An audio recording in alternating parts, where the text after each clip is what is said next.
Okay, don't shoot the messenger, but average client communication could be costing you.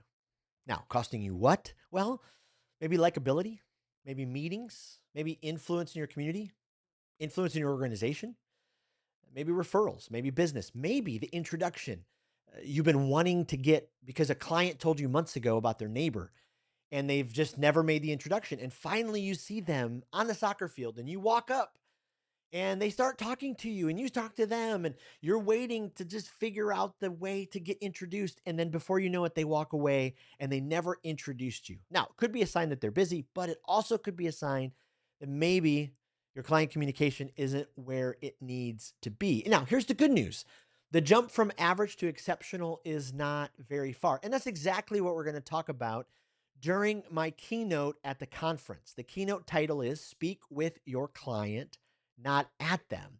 And we're going to give you 4 communication habits that will cause you to be successful, especially when you use these in a continuous way. And your communication will go from average to exceptional.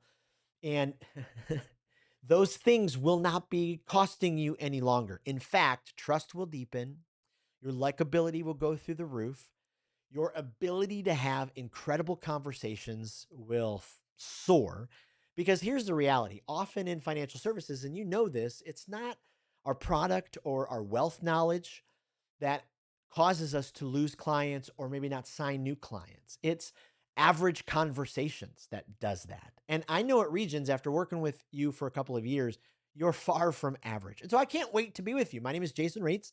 I'm the president of Speak with People. We are on a mission to help you succeed by building trust quicker, winning referrals faster, and growing your business stronger by teaching you the with factor, by teaching you how to speak with your clients and not at them. And then having a comprehensive communication system so your communication is frequent, your communication is healthy, and your communication is effective. And I cannot wait. We are going to laugh. We're going to learn. We're going to dive deep. You're going to leave with some practical skills. So, in the meantime, if you want to check out Speak with People, go to speakwithpeople.com. There's tons of information, free resources. Go to the resources page. You'll be able to sign up for a newsletter, access a free course if you want to grow your communication skills, listen to the podcast, read the blog. But I cannot wait to be with you. It is going to be an honor. And please do this. If you see me before I speak, I would love to meet you. I would love to learn your name. I would love to help you any way that I can. I'm on a personal mission and journey to help as many leaders succeed as possible. And it would be my honor to meet you, to know your story, and to help you any way that I possibly can. Again, I can't wait. I'm honored to be there, and we'll see you at the conference.